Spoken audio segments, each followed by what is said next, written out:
The wheelchair slammed into the wall with such force that the plaster cracked. Lorenzo Castellano didn't even blink. His dark eyes locked onto the nurse who was already running toward the door, her white apron shaking along with her hands. "Get out of here. Get out." His voice echoed through the mansion's hallway like thunder. She was the 12th caregiver in 6 months. Maybe the 13th. Lorenzo had stopped counting. They all fled the same way, wide eyes, held back tears, murmuring apologies he didn't want to hear. The iron gate slammed shut downstairs. Another one who wouldn't be coming back. The silence that followed was worse than the shouting. Lorenzo looked down at his own inert hands resting on his lap, hands that had once signed multimillion-dollar contracts, that had built a technology empire from scratch. Now they couldn't even hold a glass of water. The car accident had taken everything from him in a matter of seconds. Everything except the anger. Anger was all he had left. The next day, the employment agency called one last time. "Mr. Castellano, with all due respect, we no longer have professionals willing to work with you."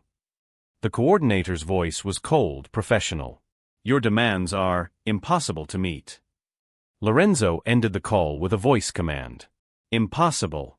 He hated that word. Nothing was impossible when you had money. But apparently, money didn't buy patience. It didn't buy someone willing to endure a broken man who spat venom at anyone who dared come close. That was when she appeared. Beatriz Santos didn't come through the agency. She simply rang the doorbell that rainy October afternoon, soaked from head to toe, holding a crumpled piece of paper in her hand. The butler hesitated before opening the door. Another desperate candidate, probably. "I'm here about the caregiver position." Her voice was steady despite her teeth chattering from the cold. "I know you're in need." The butler almost laughed. In need was a generous euphemism. When Lorenzo saw her for the first time, stopped at the top of the ramp that led to the main living room, something strange happened. She didn't look away. She didn't pity him. She didn't smile in that condescending way everyone else did. She simply looked at him as if she were looking at any other person. "You won't last even a day." The words came out harsh, cutting. It was his initial test. It always worked. Beatriz took off her wet coat and hung it on the nearest chair. "Maybe. But I need to try." "Why?" Lorenzo advanced with a motorized wheelchair, stopping just inches from her. Physical intimidation. Another tactic that always worked. "For money? Pity? Because you think you can fix me." "Because my mother is sick and her treatment costs more than I earn in 3 months cleaning offices." She didn't step back an inch. "Because my younger brother needs to finish school and we have no one else. Because I don't have the luxury of choosing easy jobs." The brutal honesty caught Lorenzo off guard. No one had ever admitted they were there just for the money. Everyone pretended altruism, vocation, empathy. Lies wrapped in fake smiles. "I pay well." Lorenzo backed the chair up slightly, studying her. "But there's one condition. You work 1 week without getting paid. Not a single cent. If you survive, if I don't fire you, then you get the full salary. And it's a salary that will solve your family's problems for a long time." The butler choked behind them. Even he thought that was too cruel. Beatriz stayed silent for a long moment.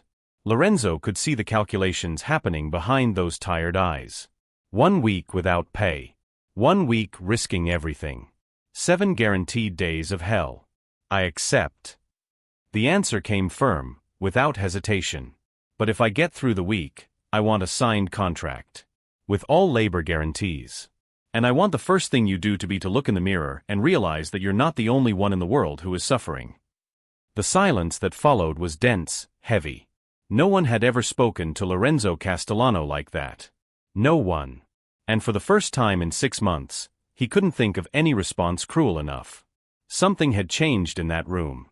Something small, almost imperceptible. But it was there, like a tiny crack in a concrete wall. And cracks, Lorenzo knew well, tended to grow. Beatriz would start the next day. 7 days. 168 hours between her and her family's salvation. Or the worst week of her life. What neither of them knew was that that week would change everything.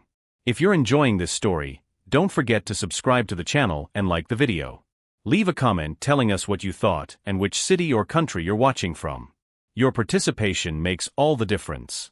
The alarm clock rang at 5 in the morning. Beatriz was already awake, staring at the ceiling of the tiny room she shared with her mother. Donna Helena was coughing in the next room, that dry cough that sounded like it was tearing pieces out of her lungs. The medicine had run out yesterday. It's going to work. Beatriz whispered to herself as she put on the white uniform she had bought at a second-hand shop. She arrived at the mansion at exactly 6. The butler greeted her with a look that mixed pity and warning. He woke up in a bad mood. Worse than usual. His low voice carried years of experience. 3 caregivers quit on the first day. The record holder lasted 17 hours. Beatriz climbed the stairs feeling the weight of every step. Priceless paintings on the walls. Crystal chandeliers. Rugs that cost more than her entire house. Lorenzo was on the balcony, his back to the door. He didn't turn around when she entered. "You're late." His voice came cold, cutting. 3 minutes. Beatriz checked her watch. 6:03. "I'm sorry. I'll make up for it." Make up for it? Lorenzo spun the chair sharply. There was something different in his eyes today. A deeper darkness. "Do you think I need apologies? I need someone competent." So that was it. The game had begun. Over the next 3 hours, Lorenzo tested every limit. He asked for coffee and said it was cold, even though it was hot. He demanded that she read financial reports out loud and interrupted her every paragraph to criticize her pronunciation. He deliberately knocked over a glass of juice and watched as she cleaned it up, waiting for any sign of irritation. Beatriz didn't give him that satisfaction. "Why aren't you crying yet?" The question came in the middle of the afternoon, as she adjusted the pillows. "All the others cried." "Because crying won't pay for my mother's treatment," Beatriz replied without stopping. "And because you don't scare me." Lorenzo laughed. It wasn't a joyful laugh. It was bitter, rough. "I don't scare you? You should be afraid. I'm a man who has nothing left to lose. That makes me dangerous." "You still have everything to lose." Beatriz finally stopped and looked straight at him. "You have this house. You have money. You have people who still care enough to look for caregivers, even after everything. I'm the one who has nothing to lose. I'm already at the bottom. The only direction left for me is up." The silence that followed was different. Tense. Lorenzo watched her as if he were seeing something he hadn't expected to find. Someone who understood what it meant to be at the edge. "Tell me about your mother." The change in tone caught Beatriz off guard. It wasn't an order. It was almost a human question. "She has lung cancer. Advanced stage." The words came out harder than Beatriz expected. She worked her whole life in factories, breathing chemical products. Now she's paying the price. And I can't do anything but watch her waste away. Lorenzo turned the chair back toward the garden. When he spoke again, his voice was lower. "My accident was 2 years ago. Imported car, wet road, overconfidence." He paused. "I was coming back from a meeting where I closed the biggest contract of my company. I was on top of the world. 3 hours later, I was on the floor of an ambulance, feeling my body shut down from the waist down." It was the first time he had talked about the accident. With anyone. "The doctors said I was lucky to be alive." Lorenzo let out a humorless laugh. "Lucky. As if existing like this were some kind of prize. Sometimes I wake up and for a second I forget. I try to move my fingers. I try to get up. And then reality comes back like a punch." Beatriz moved closer slowly, stopping beside the chair. She didn't say anything. Sometimes there were no right words. "You think I'm cruel to the caregivers?" Lorenzo went on. "I just want them to understand. To treat me like a person, not like a charity project. I can't stand the pity in their eyes." "Then stop looking for pity and start looking for respect," Beatriz said softly, but firmly. "Respect is earned, not demanded." Lorenzo turned his head just enough to glance at her. Something different was happening here. Something he hadn't anticipated when he proposed that impossible week. The first day ended at 10 at night. Beatriz was exhausted, but whole. As she left, the butler watched her with genuine surprise. 17 hours. You broke the record. Beatrice smiled tiredly. 6 full days remained. But for the first time since she had accepted that insane challenge, she felt that maybe she could make it. What she didn't know was that Lorenzo, alone in his room, was thinking exactly the same thing. And that scared him more than any medical diagnosis ever had. The third day began differently. Lorenzo didn't shout when Beatrice entered the room. He didn't knock anything over on purpose. He didn't make any cruel comment about her uniform or her pronunciation. He simply asked her to help position him near the office window. I need to review some documents. His voice was tired. Not the usual arrogance, but a weariness that came from deep inside. The company is making decisions without me. As if I had died in that accident. Beatrice brought the papers he asked for. They were contracts, reports, proposals.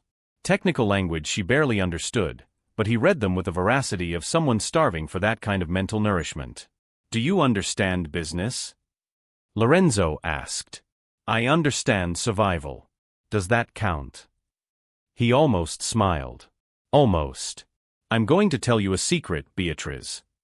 Lorenzo finally looked at her. When I built my company, it wasn't just for money.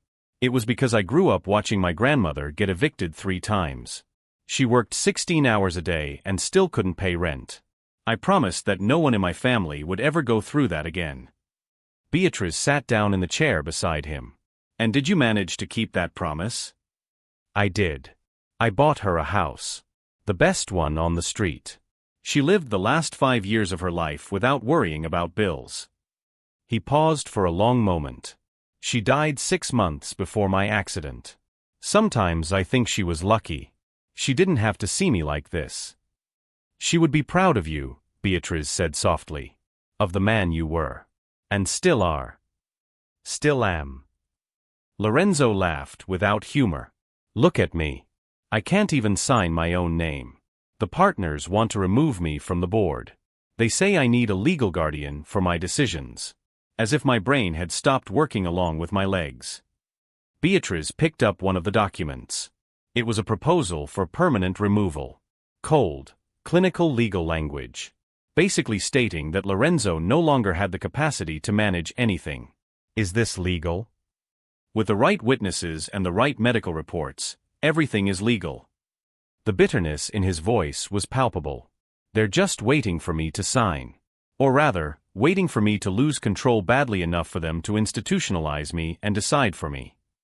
That was when something changed in Beatrice. It wasn't pity. It was anger. The same anger she had felt when doctors treated her mother like a number. When bosses fired her for missing work to care for her family. When the world decided that people like her didn't deserve chances. Do you still have access to the company's systems? Lorenzo frowned. I do. Why? Because we're going to need proof. If they want to push you out, it's not just out of pity. It's because they want something. Money controls something. Beatrice was thinking fast now.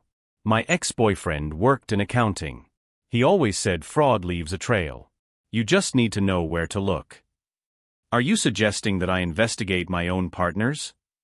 I'm suggesting that you stop letting yourself be buried alive. Beatrice stared at him. At least fight. If you lose, lose fighting. Not by giving up. For the first time in days, something lit up in Lorenzo's eyes. It wasn't hope yet. It was smaller than that. It was just a spark of possibility. They spent the rest of the day on it. Beatrice read reports out loud, took notes, searched for inconsistencies. Lorenzo guided her, explained, taught. She had a fresh perspective, free from the habits of years immersed in that corporate world. She saw things he didn't. Here. Beatrice pointed to a column of numbers at 7 in the evening. This project was approved 3 times with different amounts. How is that possible? Lorenzo leaned forward as much as he could. He studied the numbers. His expression changed. It's not possible. Unless someone is manipulating approvals. He fell silent for a moment. That's almost 2 million in diverted funds. Is it enough to sue them? It's enough to destroy them. Lorenzo smiled. It wasn't a pleasant smile. It was the smile of someone who had just found a weapon. But I need more. I need documentary evidence, transfers, emails. Then let's find them. Beatriz was already opening another file. They worked until midnight. The butler brought dinner. They ate without stopping, eyes glued to the screens, her fingers typing commands he dictated. It was a strange, unlikely partnership. A poor employee and a quadriplegic millionaire against people with power and money. But for the first time in 2 years, Lorenzo didn't feel useless. And for the first time in months, Beatriz didn't feel invisible. When she left that night, Lorenzo stayed awake thinking. In 3 days, that woman had done more for him than months of therapy and dozens of caregivers. She hadn't healed his legs. But she had awakened something he thought was dead, the will to fight. And sometimes, that was all a person needed to begin rebuilding. The 6th day arrived with an unexpected phone call. The partners wanted an emergency meeting. At the mansion. With Lorenzo present. They never come here. Lorenzo had been tense since he received the news. They're planning something. Beatriz adjusted his tie for the 3rd time. Over the past weeks, she had learned much more than how to care for someone. She had learned about business, contracts, and above all, about people who used corporate language to hide sharp knives. We're planning something too, she reminded him. We have the evidence. Documents, transfers, everything. 3 men in suits entered the room at 2 in the afternoon. Roberto Mendez, the oldest partner. Paulo Ferreira, the CFO. And an unfamiliar lawyer. Lorenzo. Roberto didn't even try to sound friendly. We need to talk about your future. My future. Lorenzo kept his voice calm. Or do you mean my past? Paulo stepped forward, placing a folder on the table. We have a generous proposal. You receive a lifetime compensation, keep the title of honorary founder, and we take over operations. Everyone wins. Everyone except me. Lorenzo looked at the documents without touching them. How long did it take you to prepare this? Did you start before or after my accident? The silence that followed was revealing. You are not in a condition to run a company of this size, Roberto finally said what everyone was thinking. You can't even sign a document. How can you make decisions that affect hundreds of employees? My mind works perfectly. Your mind. Paulo laughed. Lorenzo, you barely leave this house. You don't attend meetings. Clients are losing confidence. The company is bleeding because of your condition. That was when Beatriz took a step forward. The 3 men had barely noticed her presence until then. To them, she was just another caregiver. Invisible. Excuse me, gentlemen. Her voice was firm. But I think you forgot to mention something important. Roberto looked at her as if she were an insect. Sorry, but this is a private business meeting. I know. Beatriz picked up a tablet that was on the side table. That's why I brought the business. Lorenzo smiled. It was time. Beatriz began running the slides on the large screen in the room. Numbers, dates, transfers. Everything organized clearly, impossible to ignore. Residential project Horizonte. Approved in January with a 3 million budget. Approved again in March with 4 million. And finally executed in May with 5 million. She looked directly at Paulo. But the project delivered the same 400 units originally planned. Where did the extra 2 million go? Paulo's face lost all color. Those are normal budget adjustments, he tried to recover.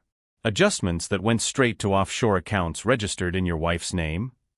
Beatriz changed the slide. Bank statements. Clear connections. We have 3 years of documentation. Not only yours, but also Mr. Mendez's. Roberto stood up abruptly. This is absurd. You can't prove anything. I can. Lorenzo finally spoke, his voice carrying an authority he hadn't shown in months. I have certified copies. Witnesses. And most importantly, I have time. All the time in the world to turn this into a criminal case. The lawyer whispered something to Roberto. It was obvious what he was saying, they were screwed. So that's how it is. Paulo tried to sound indignant. After everything we've done for the company, you accuse us of theft? I accuse you of exactly what you did. Lorenzo leaned forward in his chair. You thought I was finished. That you could push me out and divide my empire. But you made a mistake. What? Roberto asked, defeated. You underestimated the wrong person. Lorenzo looked at Beatriz with something that resembled genuine respect. And you overestimated your own intelligence. The meeting ended with a very different proposal from the initial one. Roberto and Paolo would leave the company immediately. They would return everything they had diverted. In exchange, Lorenzo would not file criminal charges. They would sign documents renouncing any future participation. When the three left, defeated and silent, Lorenzo stared at the closed door for a long moment. Thank you. That was all he said. It's not over yet, Beatriz replied. Now you need to rebuild. Find people you can trust. Prove that you can lead even from that chair. I know. Lorenzo looked at her. And I know where to start. Beatriz Santos, do you accept the position of executive assistant? Market-compatible salary, profit sharing, and all the labor guarantees you demanded on the first day. Beatriz felt the tears coming but held them back. She had made it. The impossible week was over. And she hadn't just survived, she had won. I accept. But with one condition. What is it? You create a scholarship program. For young people like me, who never had a chance. And you name that program after your grandmother. Lorenzo smiled. For the first time in 2 years, it was a real smile. Deal. 6 months later, the mansion was different. Not physically. The same expensive paintings, the same crystal chandeliers. But there was something in the air that hadn't existed before. Life. Purpose. Hope. Lorenzo was in the office, taking part in a video conference with international investors. Beatriz sat beside him, taking notes, suggesting adjustments, being his eyes and legs as they had agreed. But also being something more. A partner. A friend. The person who had reminded him that living was not about what the body could do, but about what the mind could still create. The Hope Scholarship Program has already graduated 20 young people in its first class, Lorenzo explained on the screen. Of those 20, 15 are already employed at our company or partner companies. The other 5 started their own businesses with our support. One of the investors, a gray-haired woman, smiled. It's inspiring to see a technology company investing in real social responsibility. Not just superficial philanthropy. When the meeting ended, Lorenzo turned to Beatriz. Is your mother coming today? She is. She finished her last chemotherapy session last week. Beatriz smiled, but her eyes were moist. The doctor said she has real chances now. Thanks to the treatment we were able to pay for, Lorenzo made a point of saying. Don't forget that. You saved my company. I simply returned the favor by saving your family. But they both knew it wasn't that simple. It wasn't a transaction. It was something deeper. It was about 2 people who were drowning and decided to hold on to each other instead of sinking alone. The butler entered discreetly. Mr. Castellano, the press is at the door. They want a statement about the article. Lorenzo and Beatriz exchanged glances. The most important business magazine in the country had published a report on the company's impossible turnaround. Let them in, Lorenzo decided. The journalists filled the room with cameras and microphones. The main reporter, a woman in her 40s, went straight to the point. Mr. Castellano, many people said your career was over after the accident. What changed? Lorenzo thought for a moment. I changed. Or rather, someone made me change. All eyes turned to Beatriz, who tried to remain discreet in the corner of the room. It didn't work. Ms. Santos, they say you spent a week working without pay to prove your worth. Is that true? Beatriz took a deep breath. She hated being the center of attention. But she had a story to tell. A story that might help other people like her. It's true. I was desperate. My mother was dying, my brother needed to study, and I had nothing except my willingness to work hard. She paused. But I learned something that week. I learned that desperation can be transformed into determination. That we don't have to accept the role the world gives us. We can write our own script. And you, Mr. Castellano? Another reporter asked. What did you learn? I learned that disability is not weakness. I learned that asking for help is not giving up. And most of all, Lorenzo looked directly at Beatriz. I learned that the most valuable people are those who see us when we are invisible, who treat us like humans when everyone else treats us like problems. The interview continued for another half hour. Questions about the company, about the social projects, about the future. But the essence was in those first answers. Two people who refused to be defined by the limitations life had imposed on them. When everyone left, Beatriz brought coffee. She sat beside Lorenzo as she always did. Not as employee and boss. As equals. Do you think we'll manage, she asked, to keep all this going? Help more people? Make a real difference? I don't know, Lorenzo answered honestly. But I know we'll try. And that's already more than I was doing 6 months ago. That night, as Beatriz headed home, she stopped at the door. Looked back. She remembered the soaked woman who had rung that doorbell months earlier. Desperate, broken, without hope. That woman no longer existed.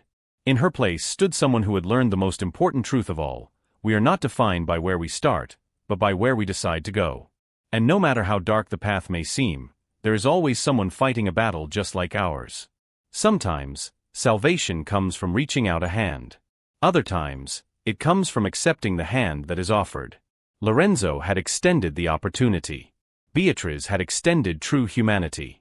And together, they had proven that miracles do not fall from the sky. They are built, with sweat, tears, and above all, with an absolute refusal to give up. If you liked this story, don't forget to subscribe to the channel and like the video. Leave a comment telling us what you thought and which city or country you're watching from. Stories like this need to be shared. Because someone somewhere needs to hear that it's possible to start over. It is always possible.